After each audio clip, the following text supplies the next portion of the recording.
Podcast of the Scuttle Crabbers. I am your wonderful man with a stubby beard, Mr. Mm. Glorsnax. Joined with me is the ever so sexy voice, as Stormblade would put it, Mr. SpiritTracks. And also our guest host with the highest LP, the superstar of ELU, some would say, Mr. ScaleneCircle. What's up, guys? Scaling? Oh, hello. Okay, it's okay. Just some little jitters. It's okay. We can keep going. Welcome. How are you Yeah, doing today? not bad. I don't know. Yeah, I'm alright. I didn't Cool. have to play League today. I had a couple It's so ranked games nice. stacked up. Nice. I had Yeah, to play League today. I played Vex for the first time. I still haven't played her. I don't know. She's supposed to be this like huge anti-mobility champ, but all I see is AP Nocturne. It just kind of makes me sad. So Oh, she's I've just extremely been avoiding broken. her. Just been avoiding her. She's extremely broken. I mean, Link. Broken, broken. Yeah, Uh, honestly, I have not seen a lot of X in solo queue. Is it because she's banned every single game, or Well, just people just like don't pick it. I've seen it a couple times, but it's pretty weak in lane. well, at least there's some drawbacks. It doesn't just immediately start one-shotting me like every single time I just in chat. Hey, play her. hello, Yeah. Arctic. Wow, my sub is here. My team sub is in the chat. Thank you, Arctic. Very cool. Anyway, now that we got our solo queue worries and introductions out the way, let's go ahead and move on to the quick recaps if the pointer would like to work with me. Uh, very cool, Kanye. GCA versus LLW. Now, I played in this series, so I will go last. And Spirit also did. Oh no, Spirit's on GCC. My bad. Yeah, yeah. So I'd just like to say, I had GCA first in my power rankings, kind of not ego, stubbornly kept him up there after week one, and I was wrong, so I'll throw that out there. Um, but yeah, I mean, it was a good series. It wasn't a 3-0 blowout, so that was good to see. GCA pulled it back in game three, which still was good, but still 2-1 win to LLW. They played pretty well. Game one, Soko, Zoloff kind of hard, hard smurfed. And then, I mean, they left Misfortune up, so, I mean, always a bad idea in my opinion. Kind of got out of control there. But yeah, like game one, Olaf, 30% damage, huge. And then game two, Syndrome Misfortune again, hard carried the team. I don't know. For me, it just felt like they just didn't respect some picks. Like we've heard about Stormblade Syndra. Like it's always been uh pretty high priority. Always plays well on it, and then Misfortune's just too strong to leave up. I think so. Overall, I just think it's kind of issues around leaving some prio picks up. Wait, so Um, was LLW blue side game 1 and 2? uh, the LW was red side, game one, blue side game two, and game three. So they got Wait, Misfortune on both the red and blue side. So it looks like GCA just wasn't prioritizing it at all. yeah, surprising they got it on red side. Yeah. Or that Um, after you play it game 1 on red side, that it's not banned from blue side. yeah. Uh, maybe GCA just was like, we got something to play into it. They picked Caitlyn into it, which has some range, but just doesn't scale as hard. And Zaya into it the first game, which I don't like. Your short range, just get blown up I mean, later probably team slightly fights. better now with the buffs this patch, but Yeah, and buffs and nerfs, but yeah, I still don't think Zaya is huge. I think she's like okay, she's decent. But I don't think I still think Misfortune is just too I mean, strong. yeah, Misfortune's by far the best AD carrier right now. Yeah. Um, game three they did ban MF. So some adaptation, but a bit late. Game three, like I don't know, like game three, they picked Vayne mid, which I think caught LW off guard a bit. 12 and 3 into Lysandra. Uh, and then the Jarvan, Toasty Boys Jarvan really came in clutch. So I mean, there's adaptation. I just think it was a little late. Yeah. Yeah. Yeah, game one looked like a complete stomp from LLW. Like the Olaf just ran over the game from early game. Yeah, they picked it was Morgana mid, which just seems terrible into Olaf. Like he just gets run down. All her Yeah, CC is just neutralized, and it's just it looks it like it was was picked to try and counter Lissandra, but yeah, which I mean is she has decent. AoE CC, so you can't really Yeah, do that. I mean, yeah, like you've seen it as a counter pick to LeBlanc, but like she has to do all single target damage. Lissandra is mostly AoE damage, so it doesn't seem like mhm. a very good pick into Lissandra. Yeah. I think it. No offense to GC, I think it was kind of like one of those bronze counter picks where it's like, oh, Morgana can immune CC on one target. Like if we just put it on the ADC, it's fine. But then you have an Olaf running down the ADC. You have Lissandra stunning the whole team. Like, and Morgana's just not really doing anything more than that. Um, Yeah, you're gonna want a black shield like before the Lissandra W comes in, but then you can just R whoever else she doesn't shield. yeah, or even self ult and immediately blow up the Black Shield health. Because on mid Morgana, you're most likely maxing E last, Yeah, so you the do that. shield's gonna be Yeah, you max it 100. second on support too. So even if it was support, it wouldn't be able to block anything. Yeah.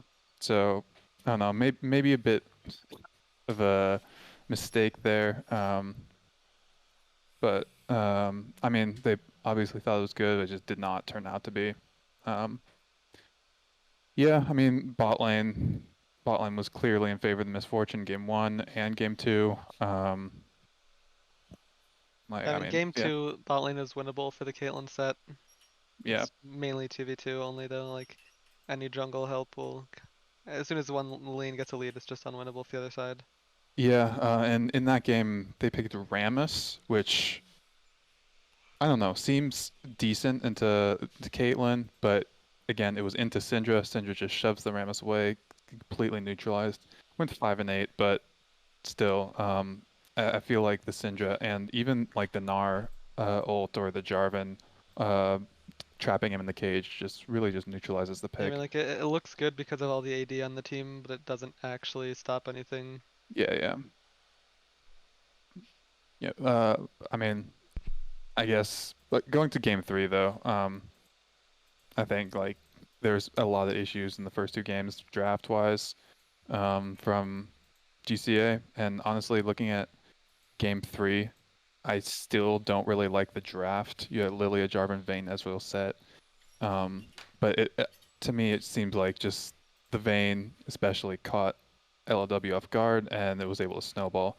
I feel like if um, the Draven on the other team or even the Olaf got a bit more fed, then it would have been pretty easy to win. Yeah, I mean, there's no one on that team that can really one-shot the Vayne, and as Yeah. soon as Vayne gets ahead, she kind of just kills everyone on hmm LLW. Yeah. No one that can lock Vayne down through the stealth. I was also watching that game, and I don't think Vayne took cleanse into Alessandra, so I feel like she only died a couple times, 3 times. I feel like again we talked about this a bit last week with GCA. They needed to play around mid. Uh,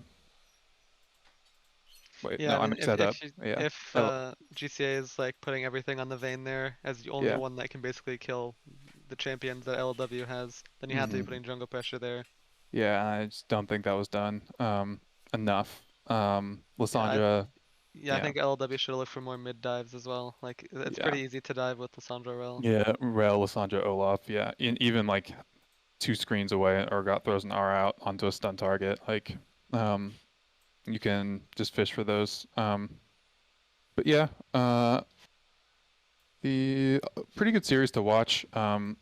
Only the first game was a total blowout. The other two were still fairly competitive, even if one team had a clear advantage, which is good to see. Like you don't want to just see a 3-0 stomp. Yeah. So I mean, good series. It was a match of the week. Um, can't complain about that. Alright, as my mid laner would put it, we lost game 3 as we burger flipped it mid. So, game 3, a specific play happened. Oh yes, I saw where that bot lane we play. Yeah. invaded. No, we invaded, and J4, I think it was J4, was able to get his smite off. Yeah, Mm-hmm. J4 got his smite off. He barely healed, and we went and talked to Soko that if he queued the Vayne, Vayne would have died. Then the Thrall would have been there for Yeah, Lysandra, Lysandra passive. and they Yeah. would have killed J4 as well, and it would have been a like 1 for 2, either 1 for 2 or 2 for 0, and that like would have helped put the game open. But since they failed there, it just kind of went poo poo from there. We just kind of were like, okay, well, Yeah, we I already saw won you the series. looking over the bot play as well with the set. Yeah, I will that's say it is harder than it looks to destroy the shield with Mm-hmm. set W. Yeah. yeah. Because like if you get it at the end of the W channel, that doesn't really do anything anyway. The shield's coming off in half a second, so it doesn't matter. You just have to like hit at the very beginning, burst them down. Sorry, my mid laner never said burger flip, but I added that on as Mm. Yeah, it took some creative license. took a creative license there. I mean, it was a fun series. I always like to try and respect my bot lane opponents. Mhm. I feel as if, I don't know, the Xayah Thresh was kind of weird. Yeah, I don't really like that duo. I feel like if you're playing Thresh, you just want something like a Jinx or an Aphelios. Does that Um, super flip the game though? Yeah, it does. no, But I mean, I don't think it super flips the game. I think it's just kind of a weird synergy. I think like Xayah Alistair no, he is was pretty talking good. about the game 3 incident.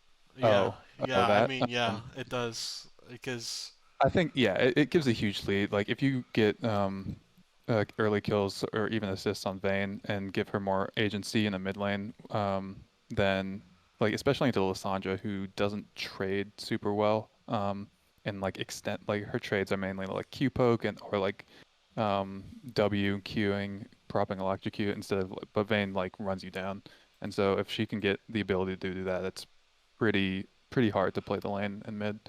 so I So I think don't, it gives a huge lead. I don't want to take away from how GCA played game 3 as well, because they also Yeah, played yeah. game 3 really well. Mm-hmm. It wasn't just solely that. Yeah, yeah. Uh, the bot lane, the Mudkip getting 3 kills, that Mm-hmm. triple kill was fucking doomed in my head.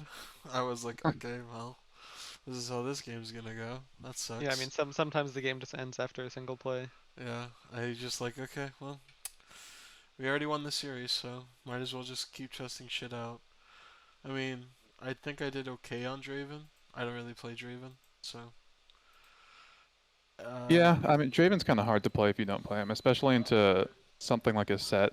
If you mistime the E and he just pulls you in, he'll slow you. It makes it harder you to grab axes, and you can just get thrown down, or bursted in the set ult. yeah, But yeah, and like especially if Ezreal gets kills early, like he can just play super far back. yeah. So. So game 1, they put in Monkey Beast, and then 999 came in, Mm-hmm. which is what I think they should do like more.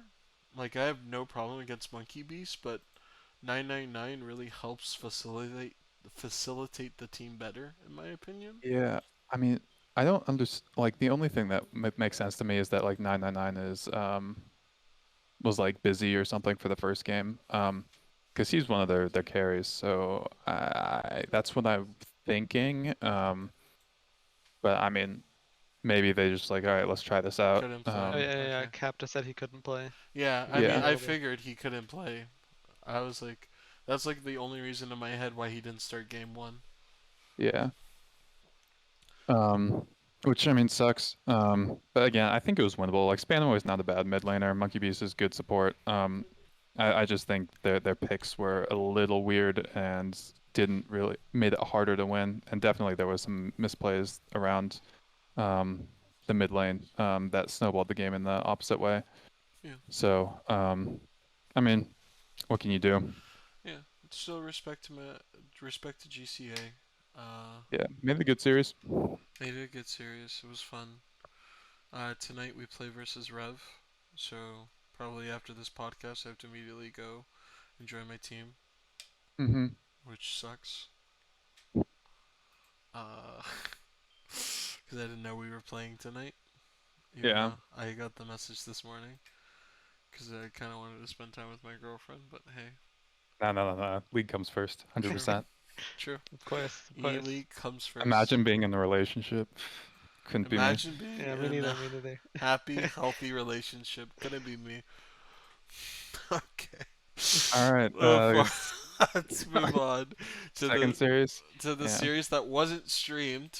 Yeah, so this one wasn't streamed. TKK versus NYM was a 2-1 win for NYM.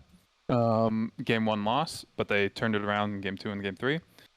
Um, yeah, so game one, it just, to me, looked like everywhere kind of went poorly for NYM. You had a 1-9 top laner, you had 2-6 jungle, 2-6 mid, and then 17 deaths in the like.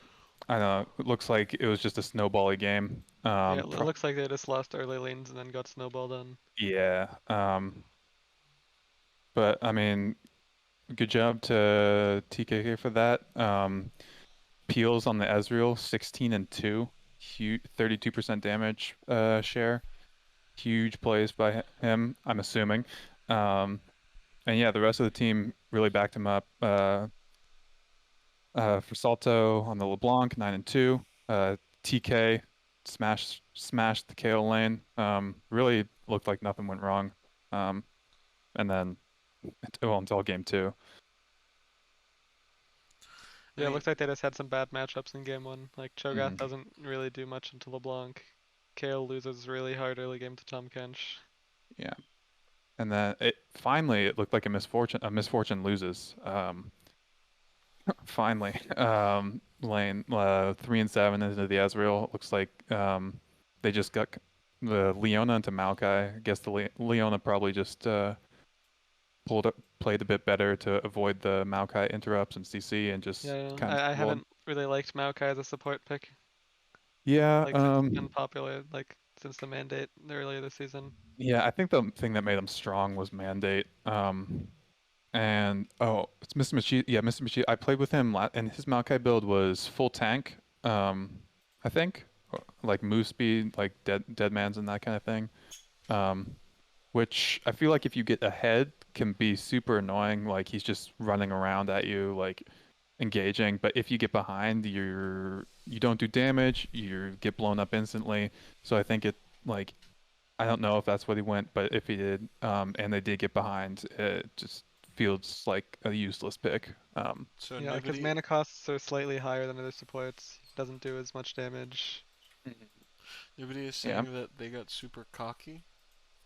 and bad decisions. I wish you would. I wish Mikey would have shared the VODs with all of us, so the entire podcasting team can watch the VODs. But that man is a But one-track unlucky. mind with corn and red suit.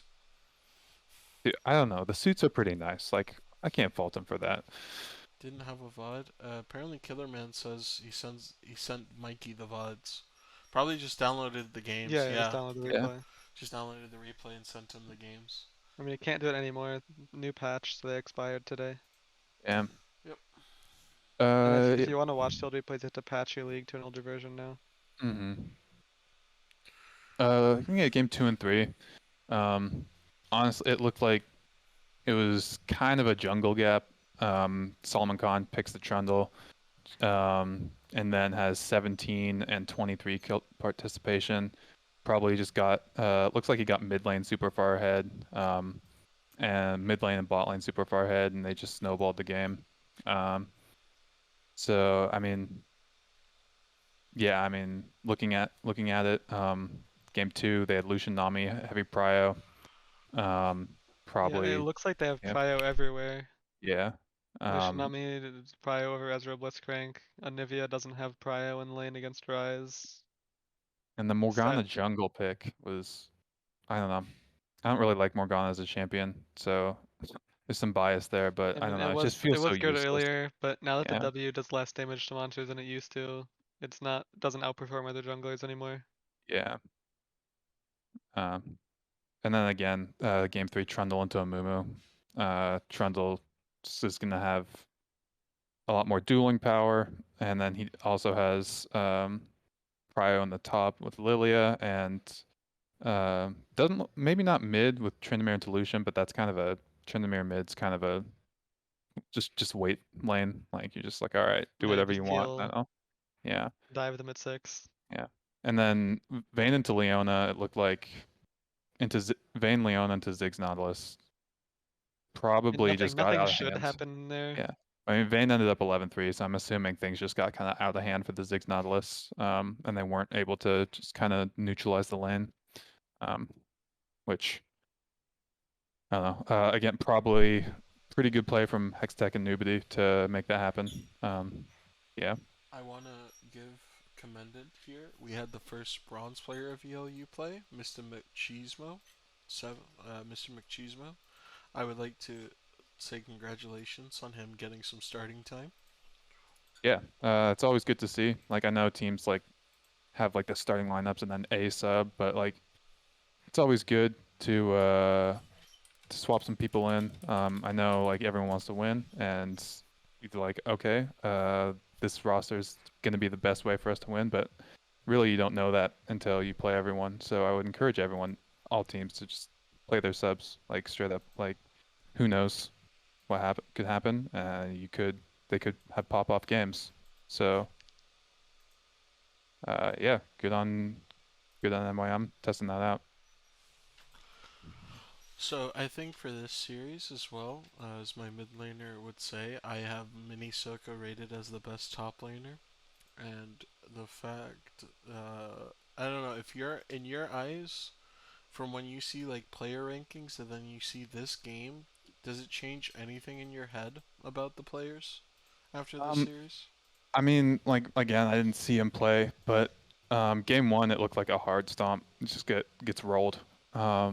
TK into KO, like that's rough. Yeah, it just looks like an unplayable matchup game 1. Yeah. And then, but game 2 and game 3, it like we got 2-2-8 and 3-2-12, so it looked like NYM wasn't really playing around top lane at all. Um, so I mean, it's hard to say. Like again, not watching like individual play, but just by scores, it doesn't really look like there was much going on up in the top lane in game 2 and 3. Game 1 was too much going on.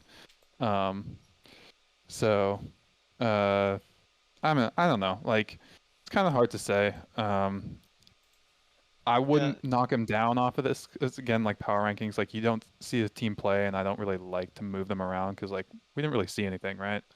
Um, yeah, without so seeing play, it's really hard to yeah, say. yeah, I keep him up there. Mm. I don't know. I just like to pick y'all brains Mhm. about it. Sorry Yeah. about that. I was chewing something. It was not dinner. I already had dinner. I had a T-bone for dinner. Huge. So I don't think there's much else we can say on this because we really didn't get to watch it a lot. Hmm. But I guess we move on. Okay. Oh, I'll actually plug. I know I'm pretty sure we're looking for like observers and casters and stuff so that all games can be played. So if you're interested, message a moderator. Um, We need more because observers than yeah, casters. yes. All right. So let's just go observers. If you're interested in observing, message a moderator. That help all games be streamed so we don't miss good series like this one. Yeah. Okay, Scalene is getting disrespected in chat. Okay, I mean, I gotta defend Scalene here. Come on. Yeah. I don't even know who that is. I don't even know who you are. Okay, Rev so versus TPP. this series. I mean, it's like what? This is the number 2 team versus the number 9.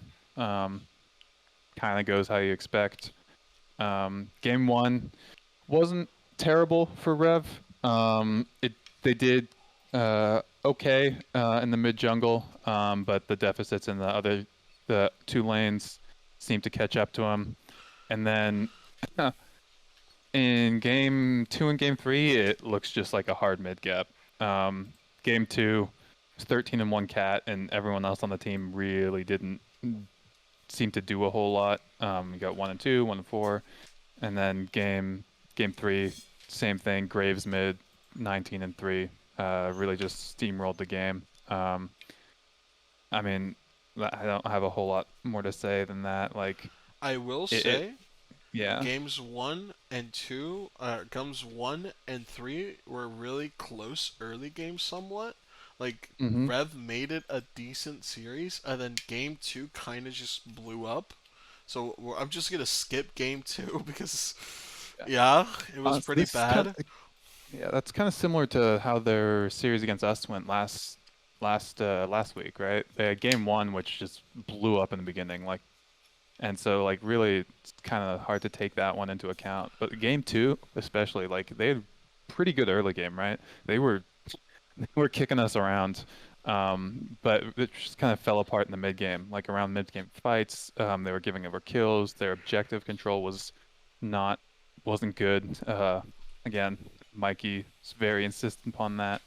Um, so honestly, it seemed kind of similar. Like they that's just something they still need to work on. Just showing up like mid game leaks that really just throw the game over to the other team. I will say Yeah, their game laning was pretty good, but they couldn't transition it into objective control. Yeah. I will say game 3 was very entertaining. Yeah, I just wanted to play Xerath. Yeah, yeah. He wants to play Xerath, I and was trying to have some fun. then they pick Tristana Rakan, and he dies 141, fastest first blood in all of ELU. It's All right. okay though, I salvaged it. Yeah, I mean, gotta give respect to Jinzhou and Darkstar for that I'm one. just Like I'm just messing 141 with you. first blood. I was trying to have You some fun, then I walk into lane and they're just waiting for me. They're waiting for you in the bush and instantly jump on you, and you flash I away and love it it. still dies. I love it. That was a moment where I was like, okay, we're in for a bloodbath, and I'm all for it. The Mm. play where they TP'd bot lane though, it was so funny for me when I was just walking towards their turret and somehow survived like an extra 30 seconds. Yeah. So I do think one of Rev's main weak points is topside. I Yeah. don't know Um. Fichi personally, but I don't mean this disrespectfully. He needs to work on CSing. Like he needs to work Yeah. on like the bare minimum of CSing. Yeah. So game Because 1, 3 CS a minute. Game 2, 3.5. Game 3, 4.3. Like that's rough. Yeah, from what I noticed, he was moving to objectives like way too early and just giving up lane for it. Like he would Hmm. move down to first dragon without pushing in his wave first, or like a minute early and then just lose like 3 waves top lane because of it. I said 3.0, not 0.3. Yeah, I mean, game 2, it looked like that like moving to help the team worked out pretty well at 40% of his team's damage. But again, like you just don't pick up money for that. You need to be able to get lane experience, get money from those minions, and if you just miss out on that, you're gonna fall way too far behind. And just especially he was playing Gnar that game. If you're like a behind yard Gnar and you're mega for 20 seconds every minute or two, like for that 100 seconds, you're just gonna get one shot. Maybe Yes, even in especially because mega. they were first picking Gnar too. Yeah. And like if that's what you want to play, first pick Gnar, it's great, but you gotta make it work. Especially since it can get countered pretty easily. They picked a Lowy into it, which whatever.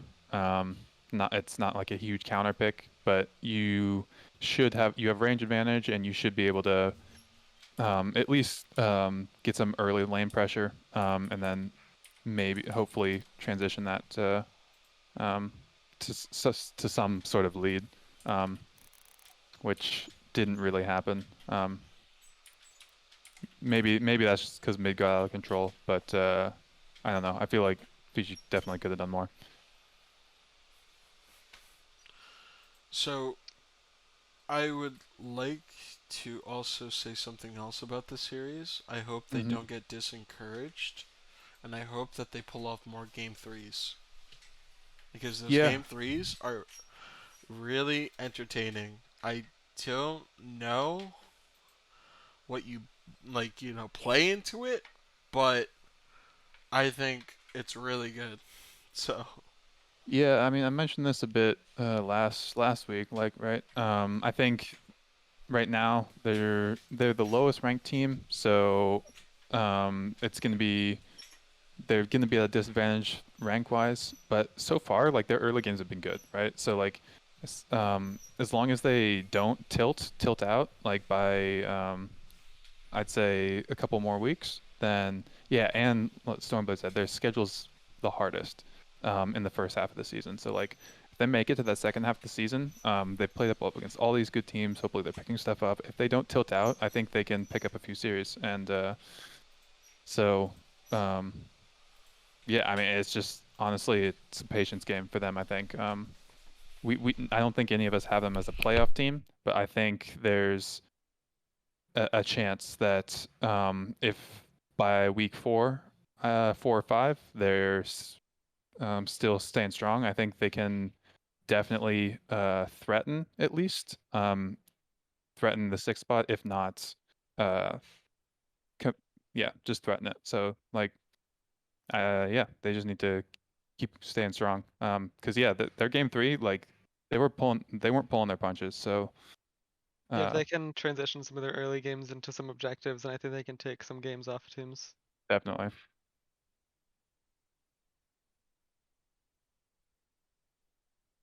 All right. Game 4, series 4. yes, sorry about that. I Yeah, just had to use the bathroom. yeah, you're chilling. So War versus the American Dream. This was a good This series. was a series. Yes, I only watched game 1 of this series, so I don't Game know what happened. Game one where they had two subs. I think they officially made Ace Up My Sleeve and a official player because they were down Cherise and they were down Captain Minor. I think Ace Up My Sleeve is now their official sub, which Yeah, is no, he's a player on their team now. yeah. So I will change that, but I will say game one was really convincing to me that the American Dream expected exactly where I expected them to be if they have Sunny D as jungle.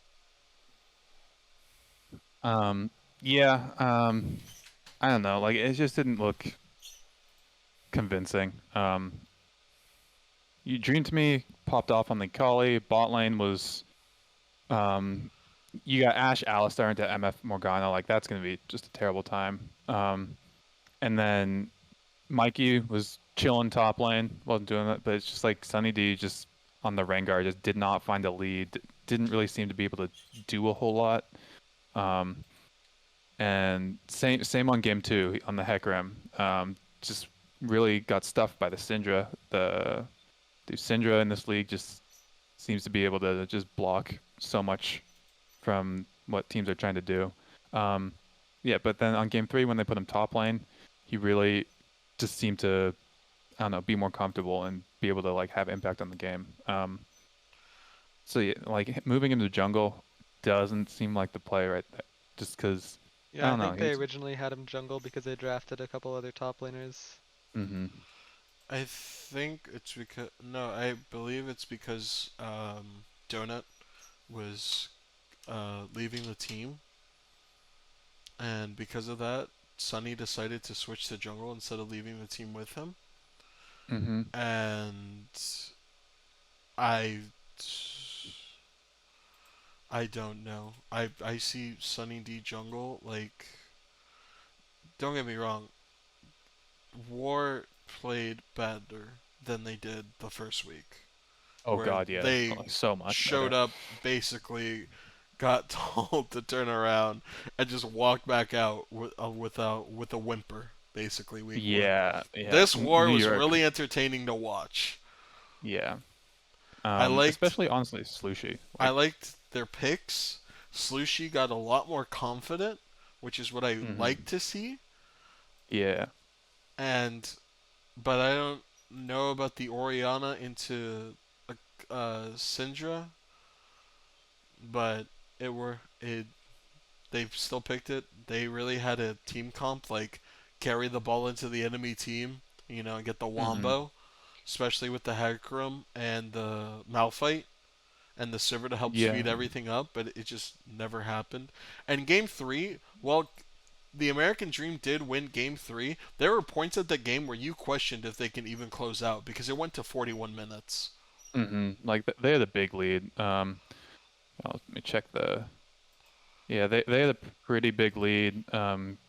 What 4,200 gold at 15 minutes? Like I don't know. That's a lot of money in the first 15 for a 41-minute game. And like I think they honestly, it was ended just like 13.5k ahead at the end of the game. yeah. Like the issue was that they just kept throwing kills at Vayne. Like Vayne ended up super fed. She was I Flame think nine and Horizon, four. yeah, she Flame Yeah, Horizon Asian. nine She and four, 9 CS a minute. Um, I think she got like two shutdowns on Fiora. And that just made it super hard to finish up. And I mean, it's just mistakes, like straight up, like just getting picked in the side, overextending for some towers. I think that happened to Fiora a couple times, and you give over 1,000 gold shutdown, 700 gold shutdown, something like that, and uh, yeah, just needed to be cleaned up in order to really make that game close out when it should have. also I mean, they another. didn't have a lot of siege, so it was hard for them to close out. I'm looking at their team comp, and like they have no ranged siege. And against Oriana, it's pretty hard to take turrets without that. Mm-hmm. It's true. But I mean, you have control. You should be able to get Baron and Soul. Pretty early Soul, and then transition that to an Elder. So I mean, I still think like it is hard for them to end. I don't think it should have gone to 41 minutes. I think they could have played a lot more reserved, or not even reserved, just a lot safer in the side lanes, and then just played more for objectives because they have Samira, Swain, Maokai. The amount of like even if Fiora is in a side lane, you had a big enough lead where I think you should be able to 4v5 with those those three champions plus in the Kali, just because of the amount of zone you can just control. Um, and then even if like it's a 5v4 and you don't want to take the fight, you can back up. Fiora gets a tower or two on the top side. So I do think like yes, it is hard for them to siege. I think there are ways for it. They could definitely play around their comp better and just not throw over as much gold into the vein as they did. Yeah, I mean, it Scan. definitely only went that long because I gave so much gold to Vayne. Mhm. Otherwise, I could have just forced fights. Yeah. I mean, looking at game one and two again, like I don't want to take away from how well Slushy played in game both those games and with Kapesk on game two and Ace Up My Sleeve on game one. But honestly, it just didn't really seem like they knew what they were doing. Like they had like these ideas like let's enable Sunny to get these lead or to on these champs. Like we have Hecarim Yumi, like a huge like if Hecarim gets ahead, like you're just gonna hard carry the game. Same with Rengar. But really it just didn't happen. Like I think game one, Sunny was getting killed in his jungle like over and over again. He wasn't able to farm. Um, Ward just had a really good idea of how they wanted to shut him down, and good on them. But it really just didn't seem like Tad knew what they were doing, or how to play around these hard carry junglers that they had drafted. I saw this game live. I don't want to remember it anymore. Mm. Yeah. I Um, think you put Sunny back to top, and you get somebody else jungle, and I think this team becomes a lot better. But in my current rankings, if Sunny is jungle, they're seventh. 6. I think they are the Yeah. boundary of what a playoff team is. Mm-hmm. Yeah, I mean, the only thing is like they don't. I don't. So what you said, like Shiraz is gone, Captain Miner is gone, so they get Ace Up My Sleeve, and then do they get one other person? No, I think Cherise is still playing on their team. Shiraz is still playing. He's just unavailable. I think he was just unavailable for the first week. Alright, so if he is available, Plat 4 top laner, looks pretty solid. Maybe things turn around, and Sunny is able to play a bit better in the jungle, but honestly, like I don't know. I just think it's kind of kneecapping your team. Like if you put one of your best players in an off role, one that they may not be as comfortable playing. Like jungle is pretty hard lane.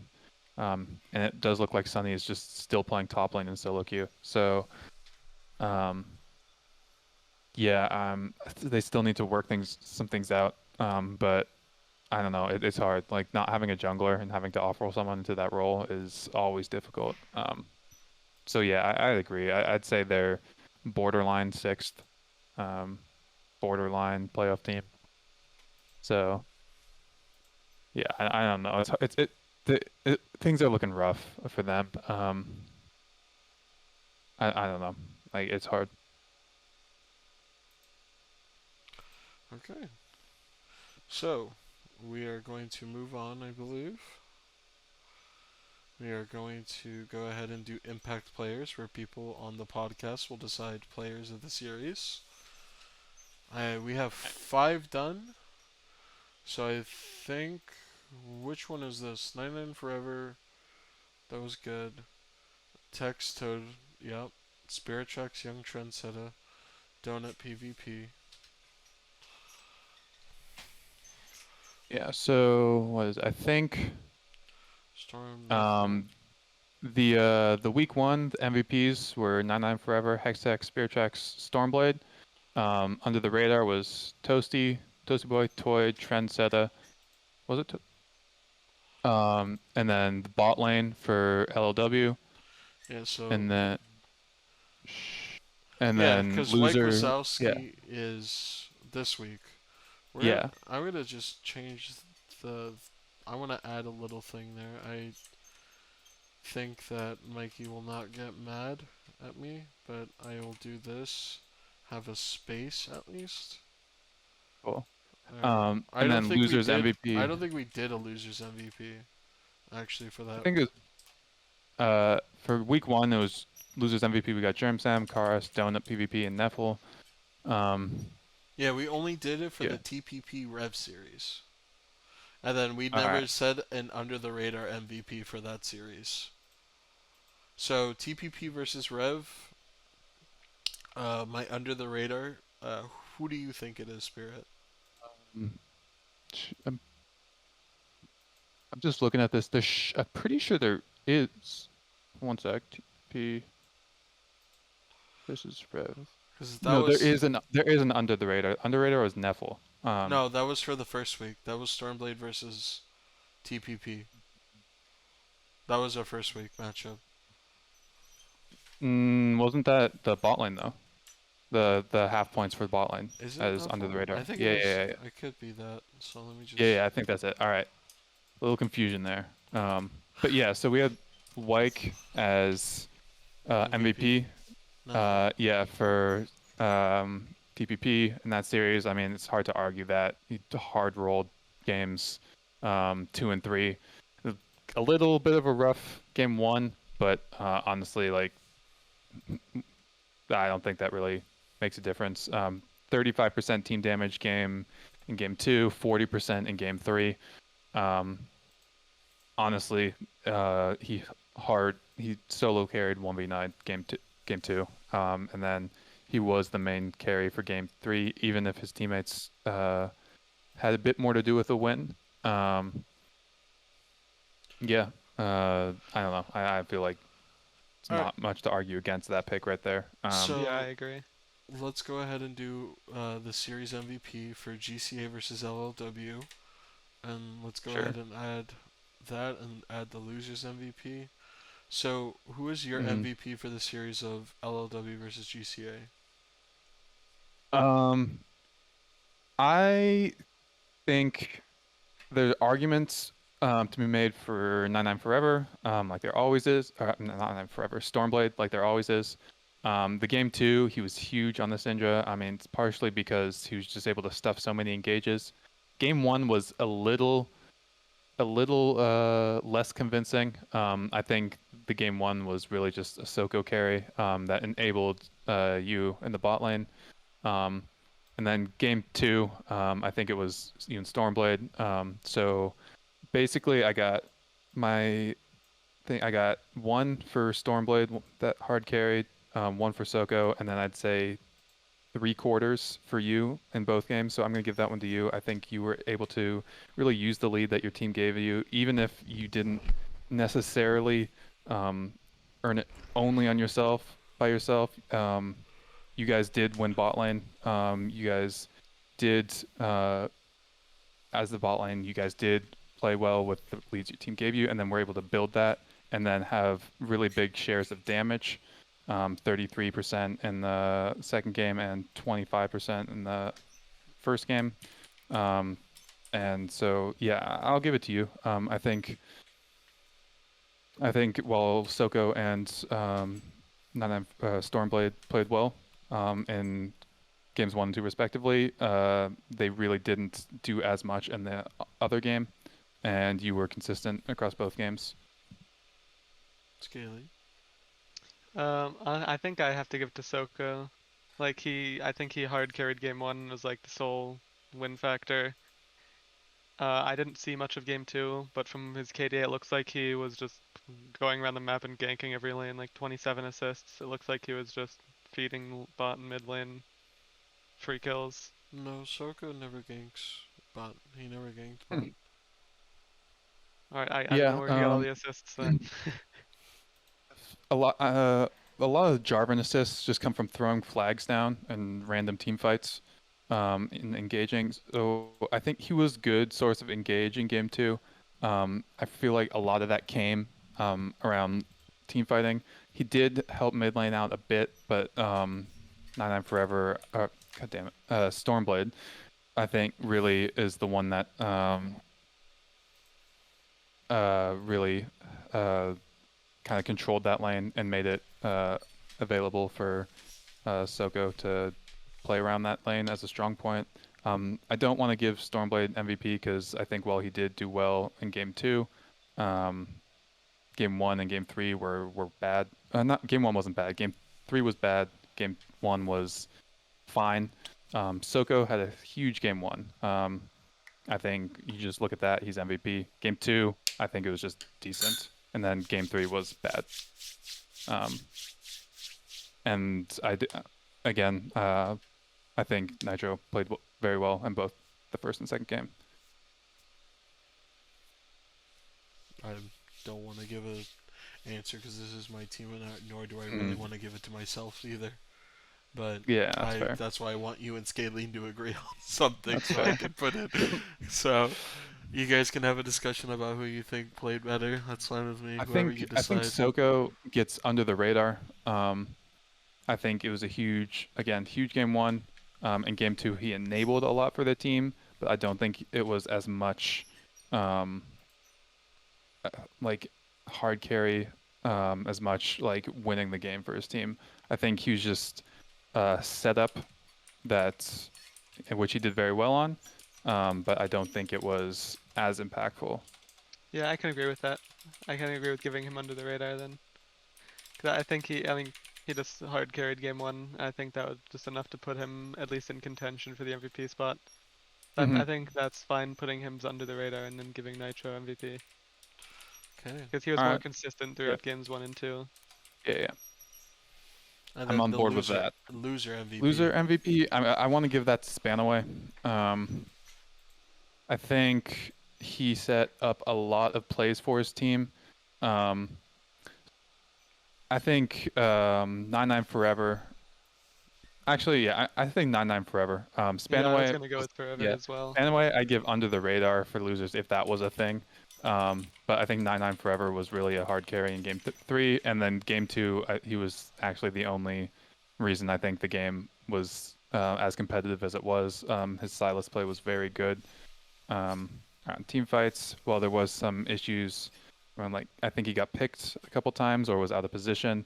There were really, I think it was a hard carry. If they won, it would have been because he just took over the game.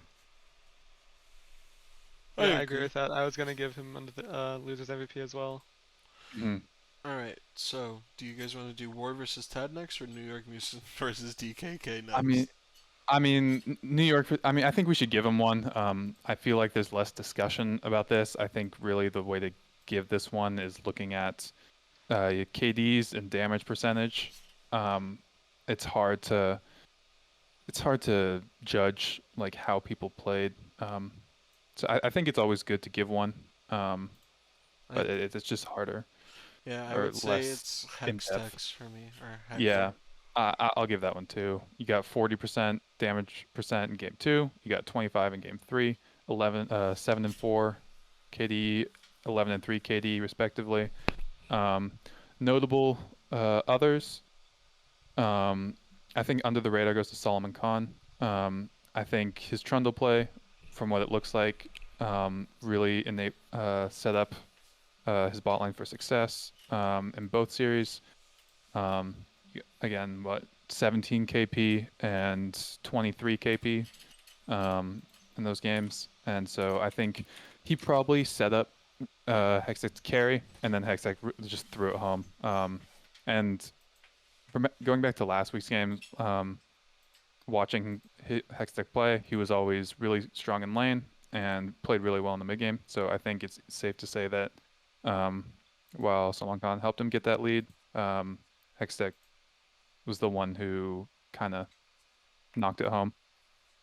Yeah, I'm agreeing. I would give Hectex MVP and then Solomon Khan under the radar, because like even looking at game 3 here, he only has 1% less damage percentage than the Vayne, who was 11 and 3 when he was playing Trundle. So he was obviously doing something. Yeah. So yeah, again, it's kind of hard to give MVPs when you don't see it, but just looking at the stats, I think that's pretty safe to say.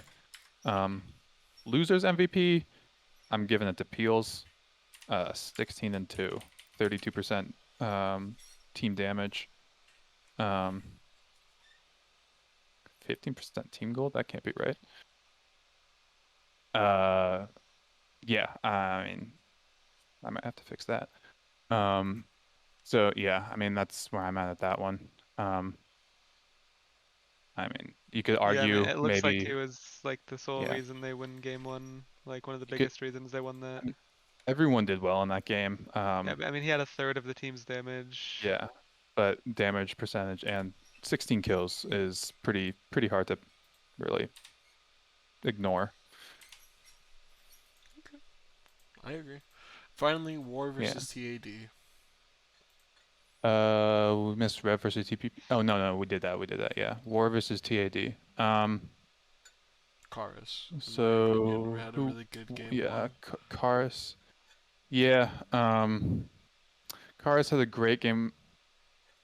Pretty good game 1. Yeah, he was 3 and 6, but he really set up Slushy with some kills. Karis was 3 and 1. Did I just mess up stats this week? I might have. I'm looking at your sheet right now. You have Karis as 9-1 with 45% of the team's damage. Karis, at 9 CS yeah. a minute. I'm thinking. I was looking at Kapesk. God, all right. I'm just out of it apparently. Okay.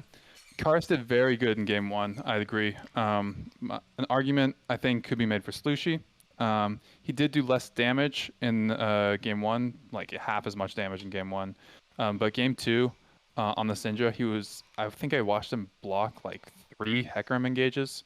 I would name him my under the radar MVP. I would name Karis my MVP just for the consistency of game 1 and game 3 as well. The only reason why that game dragged on for so long was because Karis was gotten so fed off the macro mistakes that TAD did. So this is the one I will defend. I definitely think Carr has played out of his mind. Yeah, Yeah, I I agree agree with with that. that. Because Yeah. even in game 2 when he was weaker, like Syndra's 11-1 and he's only 3-4, but he still only did 3% less damage than Syndra. Mhm. Yeah, and it looked watching that game, they really just left Aphelios Thresh on their own. Like Aphelios was 0-0-2 for I think 20 minutes, maybe a bit less than that. But the Trundle and really just played around top lane and mid lane. And so being able to go, um, I mean, you should win that lane, Aphelios Thresh into Sivir Yumi. Um, but being able to just really just build up his own a lead down there. And be able to just neutralize a Sivir or Yumi, make it so they can't scale, um, was really really good. Was expected, but it's always good when people can pull that off. Okay, and then the loser MVP, Dream to Me, Lose in my Dream, yeah, opinion. yeah, straight up. I think it's pretty hard to argue against that. It's Dream to Um, Me, or it's Sunny D because he finally played top and he's the reason they got so ahead as well top. But he mm, also dragged the game out considerably longer. yeah, I wouldn't give this like I know like the first two games are jungle, and then we put him on his main role and he goes crazy, but I mean his jungle performance was just so underwhelming to me. Like I mean, even if it's not his main role, he's a Diamond 3 player. He needs to step up. And, well, again, it's his off role. There were just so many mistakes that I think it was like just kind of a tilt fest by him. And I think that showed into game 3 where he just died solo a couple times. They were traded deaths. Um, like he got like an inhib for a death or something like that, but he gave over a big shutdown to a Vayne for an inhib. And I think if he plays it safe or doesn't just commit to it so just hard, then you can eventually end up picking it up without giving Vayne a huge lead. I would give it to Dream to Me. I think What do you he think, played Scalar? very well. Yeah, I would give it to Dream to Me as well. It looks like he kept them in the game in game 1 at least a little bit. He was 8-3, 37% of his team's damage. While he Alright, didn't do as well in game 2, he was fine in game 3. so then Compared to Sunny not doing as well in game 1 or 2. who is the under the radar MVP? Under the radar, It would either be Slushy for me or it'd be Kapesk. I think it's Slushy, I personally. would give it to Salushi. Kapesk had a really good game too. Huge game too. 7-0 and 10 on the Trundle. Again, really helped his team get leads. Game one was okay. He was playing Jarvan. He was doing his job. You Jarvan ult and then Misfortune ult over top of it. Like you've done your job. Game three was an infest, a hard infest. 2-11. I think he was. Obviously, it wasn't like he was running it down, but when you're playing Nocturne and you get behind, really, when you ult in, it's kind of a one-way trip. Um, and I think he misplayed the early levels super hard, and wasn't able to find impactful ults in the early game, and that led his ults in the later game, just being kind of like gold delivery to the other team. Um, the obvious like in the later game, I think he pulled it back a bit. He was able to find a bit more, a couple more picks. I think he got 2 kills with his team with the Nocturnal onto Sunny. Yeah, onto Sunny. But the early game, he just gave over so much to Mikey on the Maokai, which I mean Maokai jungle is I don't know. Yeah, It's you not very shouldn't be good. giving anything up Yeah, against Predator Maokai. yeah. Um, Yeah, I would have to give it to Slushu as well. Like, yeah. he had better performances game 1 and 2 overall than I think Kapesk did, I think. Yeah, I mean, like score-wise, it was very good, but also like I keep bringing it back to the Syndra, but like I don't know, it's just so annoying. Like his play around his scatters were super good, blocking Hecarim engages, getting kills in the enemy jungle, setting up kills in the enemy jungle with a stun, um, really dominating the Orianna. So yeah, I give it to him. Okay. And then I think it's time for us, now that we've done all the awards and everything for this week, we're gonna go ahead and move on to power rankings. Do any of you have power rankings prepared, or do you want to do it as we go? I do not. Okay, so we'll just do Mine it are as we still go. pretty similar. Yeah. I'm dropping GCA, my GCA first thing. It was a stretch last week, but I was holding out hope. So yeah, I go first top three. I still think are the same: LLW, TPP, GCA. Fourth, again, I still keep GCC there. We didn't play, so I don't really like moving teams around when they don't play. Now, after this, I think is where it gets pretty Muddy. muddy. Yeah, because we had a lot like straight like War looked bad last week, and I had them at like I think I put them at 9, like below Rev. But they turned it around hard this week. So like I'm definitely moving them up to probably 6th. I I keep NYM at 5. Probably put War at 6. Then TKK 7, Tad 8, and Rev 9. So that's mine. Thoughts, questions, concerns? None for me. Scalene, what about you? Let's see. I mean, think I'm a little biased to my power rankings. we can all agree what are the you gonna do? top 3 to 4 teams are basically confirmed. I think it's LLW 1, TPP 2, GCC 3 to 4, and then that switches with GCA depending on the week. Right now, GCA lost, so they go to 4th. GCC goes to 3rd because they didn't play and they have the benefit of the bye week, in my opinion. 5th to me is New York because I really like New York. I think they have a really sound strategy how they play games, and even if they do lose game ones in series, where it's a mentally taxing game, it could still lead them to them winning this series as well. And I think New York is just the I think they're the bare minimum of a playoff team. Like if you want to be a playoff team in this league, you got to beat New York. You know? Yeah, I agree with that. I think like same as last week. I think we said like the top 5 are pretty. I think we said the top 5 are pretty set. I think the top 4 are pretty set right now. I think 5 is New York Mutants by a decent amount. And then the 6th place is really what it's fighting for. Which I think is kind of the same thing we had last week. It's just the teams in those positions just shifted up. Yeah. If 6, it's if Sunny's playing top, it's the American Dream. If Sunny's not playing top, then it's, in my opinion, I think it could be TKK, but it could also be War. If Sunny is jungling, it's the American Dream 7th, and then TKK and or Ward, depending, is there on the 8th and 6th spot to me. And then, unfortunately, Rev is last. Even though I don't think they are, like, horrible. I don't think they're absolutely the worst team.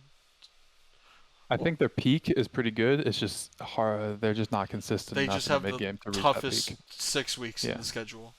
Yeah.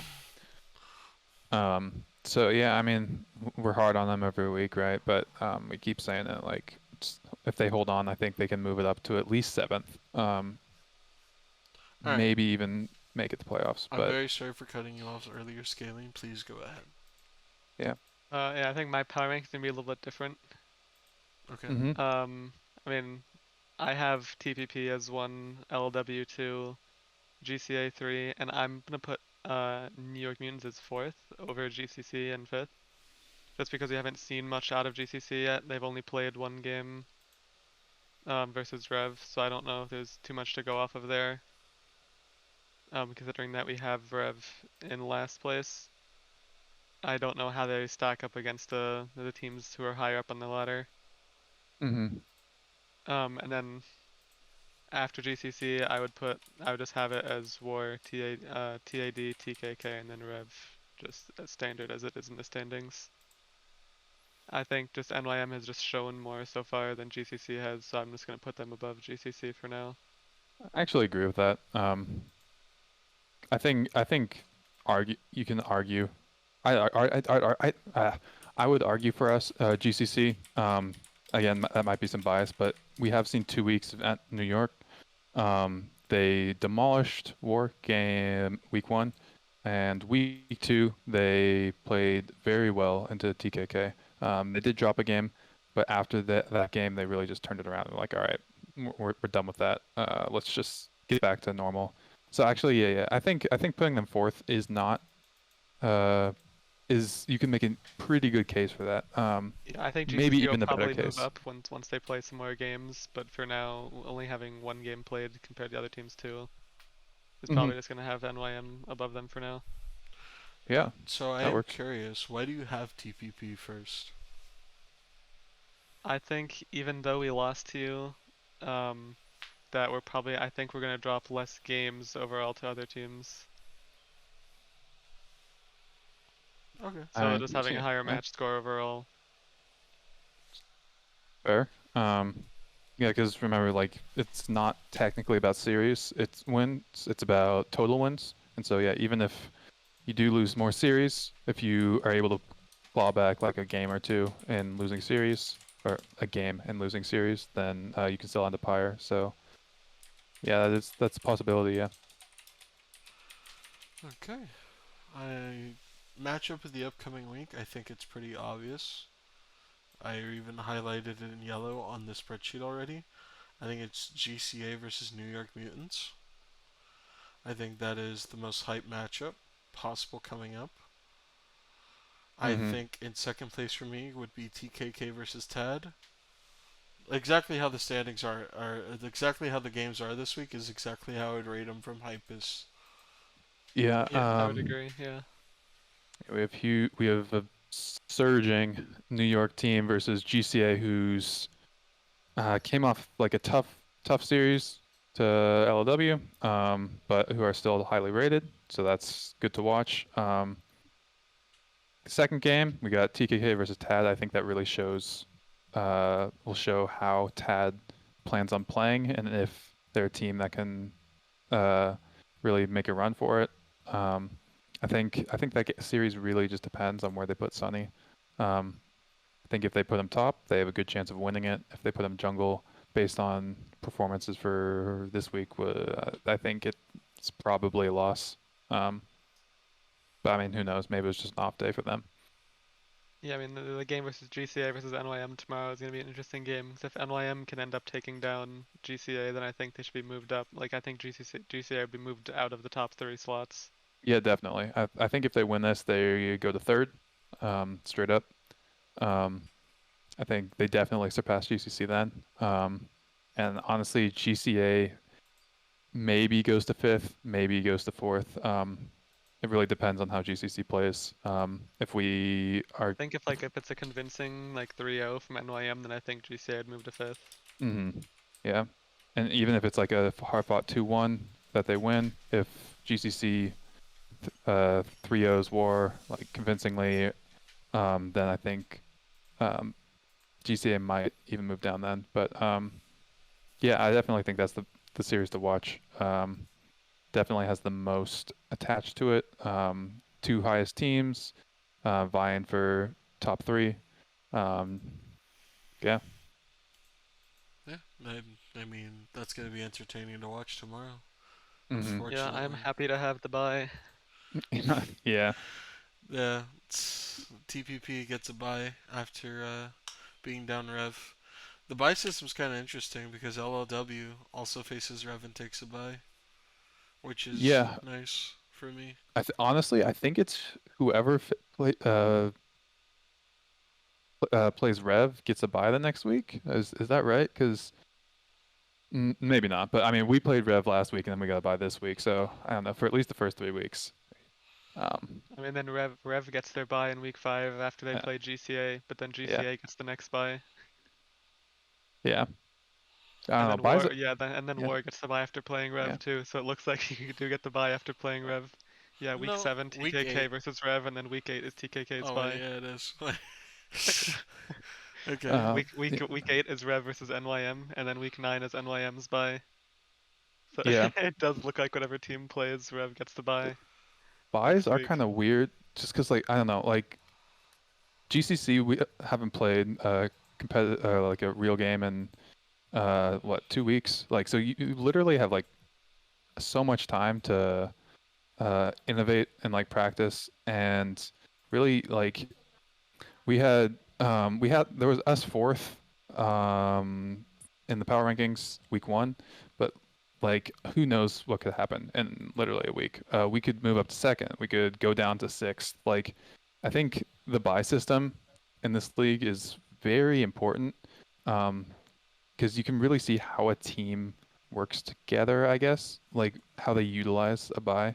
So I think having the buy system, even if it was like an accident or like non-intentional, really adds a new layer to the league, which I think is good. Okay. Yeah, interesting to see if teams like don't play together over the bye, if they come back much worse afterwards. Mhm. Yeah, I mean, if you don't play for 2 weeks and you just roll into the next game, you're not going to do as well. But if you use that properly, utilize that time.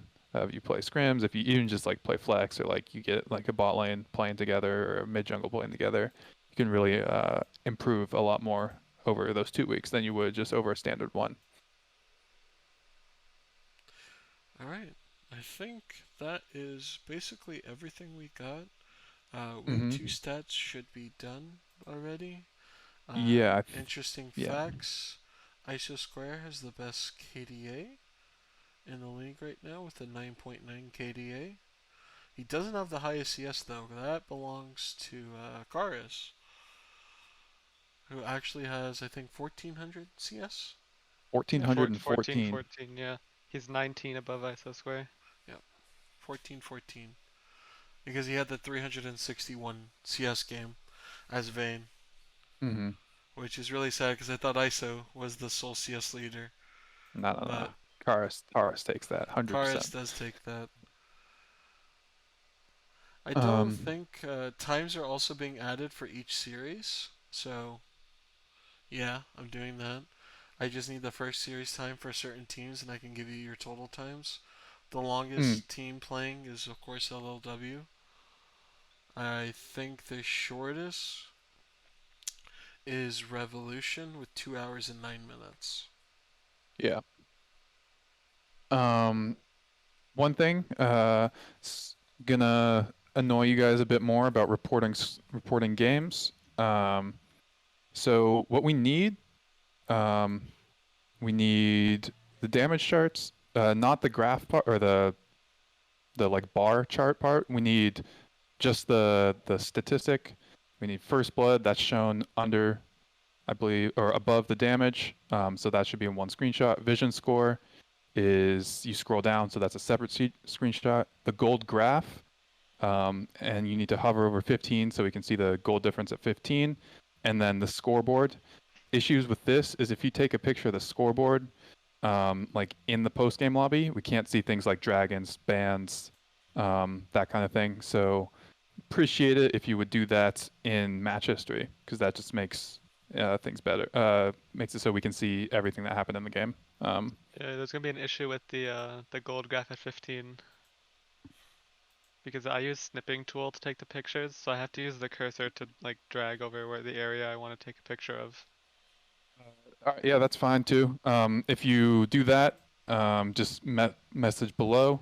You can hover and just message below. Um, if you that doesn't happen, I usually go into the VODs and just get a rough estimate because you can't. But I really don't like doing that because it's annoying. Um, so if Yeah, I can possible, just send the message below. yeah, just send a message below or hover. That's just easiest for me, and it takes 10 seconds for you guys. So yeah, Yeah. so make sure to do that so I don't get annoyed. Alright. I think we've basically done everything. I do have like a couple of questions like we did last week for Storm. I think I have like 2 questions for you, Scalene. Yeah, go ahead. So you're rated 99 on Storm's power rankings. Do you, Hmm. and other supports are rated differently. Do you think that's accurate with how the support tier list is, or do you think that support is a role where the worst support player can still win? I think it's mostly accurate. I mean, like it's seen as it's probably, I agree, it is the easiest role to play. But there's big differences like in between the higher elo supports. I think like some people just place a bunch of wards just for vision score, or just don't place enough wards at all. But you have to, that's actually like, be wary of where you're placing your wards. If you're just placing them in bushes, it doesn't really matter. You have to place them in areas where the vision is useful. Like if you're just warding the bot lane like middle brush off cooldown, it's not actually that useful than if you're like warding dragon pit or jungle entrances. So that's a big Mm. difference that I've seen in where people are placing their wards. I mean, in terms of Uh, champions, there's not too much difference. Most of the champions are pretty simple to play. I mean, there's some mechanical things, but not much. One thing I'll say about this is like as an ADC player, you can tell like the amount of pressure a support gives off in lane is like between a good support and a bad support is just is makes it so much easier to play the lane. Um, so like having that kind of pressure is super important, and yeah, that's like another thing that I think separates um, the higher tiers from the lower tier supports in this league. Yeah, supports really have the control of the early lane. Like, Hmm. so if your support doesn't want to fight, then you're never gonna actually have opportunities to trade. The support really has to dictate the entire early lane by themselves. Just have the ADC follow up on them. Hmm. So if you're not doing anything, then your AD carry can't do anything. Okay. Yeah. And another thing here, if you think there will be an upset this season, who do you think is the team to pull off the upset? I think NYM could beat some of the top teams from what I've seen from them so far. Do you think they can even beat you? Um, I don't know. I haven't seen. I have to watch over some of their games again, but I think it's gonna be closer than people think when they play GCA at least tomorrow. Okay. Alright, that's basically it. Anything else you guys want to add on? Uh, no, I think that's it. It's a lot shorter than last week's, which is probably a good thing. It is. It is. Yeah. Unfortunately, we never got the stream title changed. I'm sorry I don't have access to the account. Yeah. Yeah, also, unfortunately, Mikey had to work, so we miss him. I think Hopefully he's back next week. I think Mikey just came home Yeah, like it's just a little unfortunate 10 because I minutes mean, ago. it's always good to have him on Okay. anywhere he is. Yeah. I don't think we have much else to say. Scalene, anything from you? No, I got nothing. Okay. Thank you for joining us for week 2 of the podcast. It has been a very entertaining week. Join us for a little bit as we will stream LLW versus the Revolution later on tonight. At 10, correct? Yes, it is at 10 EST, so an hour and a half from now. Thank you. Be good people. Don't pull a Mikey. Have a good one.